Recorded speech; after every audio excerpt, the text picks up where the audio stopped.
everyone, my name is Vina, aka Miss WOC Reader, and welcome back to my channel. So today I wanted to do two things. I wanted to talk about Black Candle Women, which is this new book by Diane Marie Brown. It comes out at the end of February. And I also wanted to talk about some Black owned apothecary shops in case that's something that you guys are interested in. There's two that I bought from recently that I really think you should check out. So let's get into my little mini review of Black Candle Woman.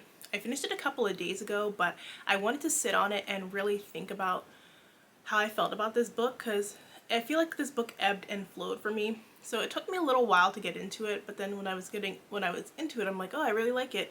Like, it was giving me just like a slice of life story, and I was interested in these women's backgrounds. So we're following these different generations of women. So we're following the grandmother.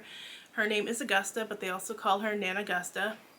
And we're following her two granddaughters who she raised. She had moved them from New Orleans to California. And then we're following her great-granddaughter, Nikki, who is a senior in high school. And then her daughter, Madeline, actually ends up coming in later in the story. So we're following these women. They're the Montrose women, and they are all said to have these special gifts. And it's kind of like unclear as to these gifts. Like, you're not sure if it's this voodoo magic or if things that are happening to them are coincidence. And I feel like the story really plays loose to some point where it's a little bit confusing. But Victoria is a therapist with her own practice, and her sister Willow also lives with her and works as her assistant for this practice. But she does voodoo on the side, so she's like mixing up like little spells and bags to give people, in addition to the stuff that Victoria does as a therapist. So Victoria doesn't know that she actually does this. And then Nana Augusta also lives with them in the house, and they take care of her. She had a stroke like a little while back, so she is mute. So when we're in her scenes, we're really getting her internal thoughts throughout. And then Nikki is a 17-year-old getting ready to graduate high school. Victoria is so restrictive of her that she kind of isolated all Nikki's friends. So Nikki took up photography, and she met this really cute boy over the summer, and she wants that to be her boyfriend. And she's sneaking around like behind Victoria's back, and Victoria doesn't want her to get involved with this boy because there's this curse that is supposed to be on the women in their family where every man they love will die. So Victoria is a therapist, but she's not good at communicating with her own damn family. So she doesn't actually want to outright tell Nikki, like, oh, we have this curse on our family. Nikki only finds out because other family members tell her. And Victoria is just trying to isolate her from this boy as best as possible. Like, she went overboard. Like, it got on my nerves. Like, she took away this girl's phone, which was stupid, and later, yes, she does at least get called out for it being stupid, and I love that part. You take away this girl's phone. She tries to isolate her from everybody else and keep her in the house. She keeps trying to push her on this path of becoming a therapist and following her footsteps. And she keeps telling her, oh, you have this special gift. You have this special gift. It was given to us by this.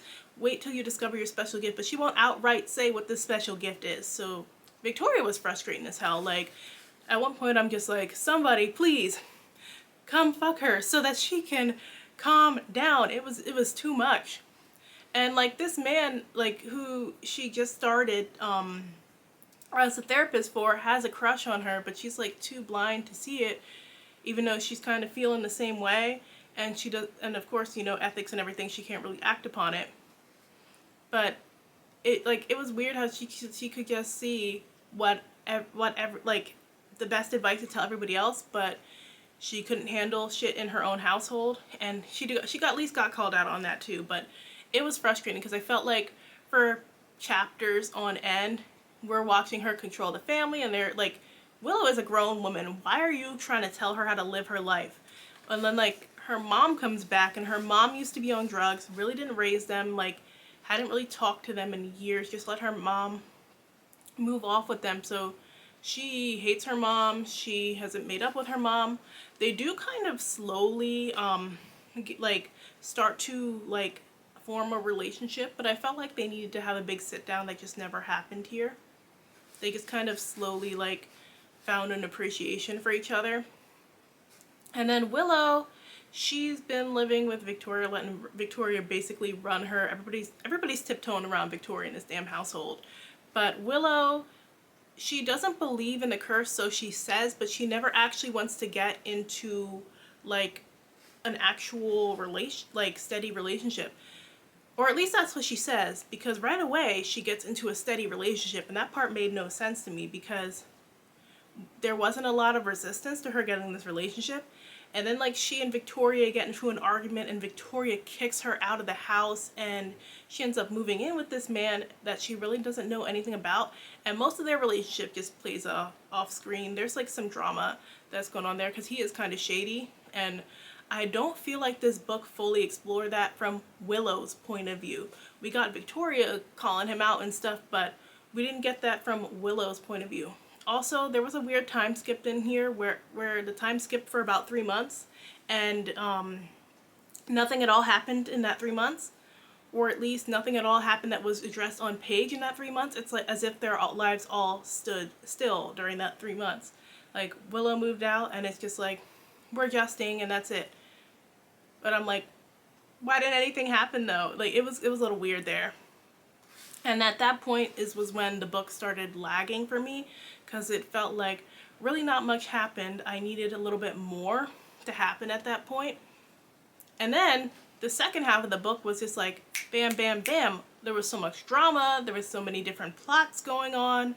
And that's where we really get more into the voodoo stuff, because now they're trying to break the curse.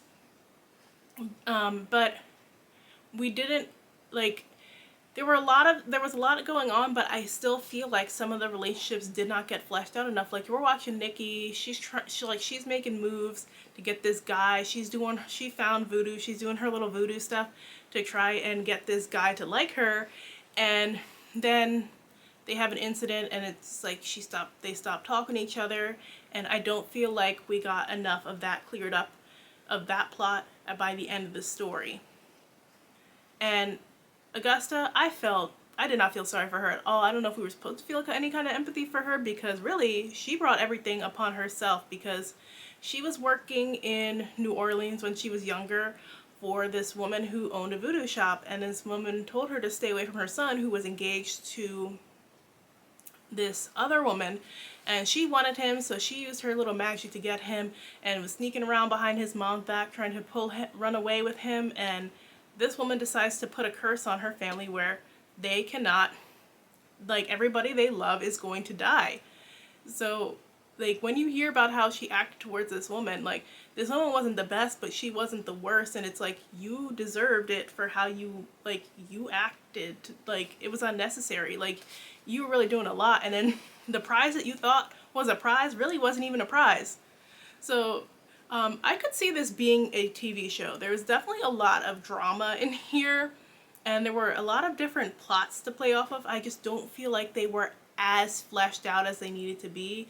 Like I think we could have cut some of the repetitive stuff with Victoria being a bitch, and just like used it to flesh out the other relationships that were going on in the story, and then it would have been much better. Overall, I still think you should read this if you like multi-generational slice of life type stories, but it wasn't one of those like epic literary books that you read and you're just like, ugh. It was more like, this is okay, but it wasn't like amazing. And isn't that like, so I try to shop on Etsy and support Black owned businesses, because I don't have a lot of Black owned businesses around me. So I found some cool apothecary shops too recently. So the first one is called Luna Lumi, and I got these rosemary bundles from them recently. So I'm like used to burning incense and stuff, because I just grown up with like my mom burning bundles or like buying incense, and my like we would go to this farmer's market like a half an hour away, and my dad would go to like this like witch like pagan like shop area, and then like he would like buy incense and stuff. So it's like always good to like burn out the bad energy and stuff around the house.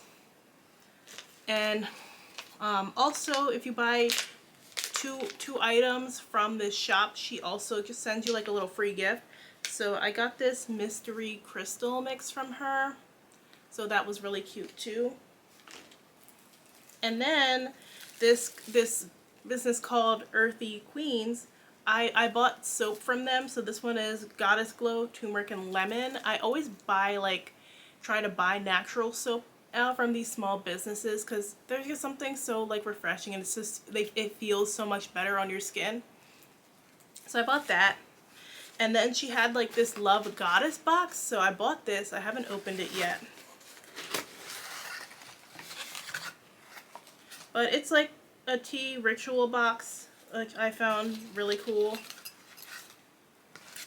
So that's what it's looking like in the box. So the teas are on in the test tubes, and then this is like bath salts. I'm a tea and bath person. I love like the little spoon for like to steep the tea. I love that. And it also comes with a little scoop. And of course, like, the test tubes contain all different types of tea. So I found that to be really cool. It's like a really fun, you know, self-care treat to yourself. But that's all I wanted to talk to you about Black Candlewoman.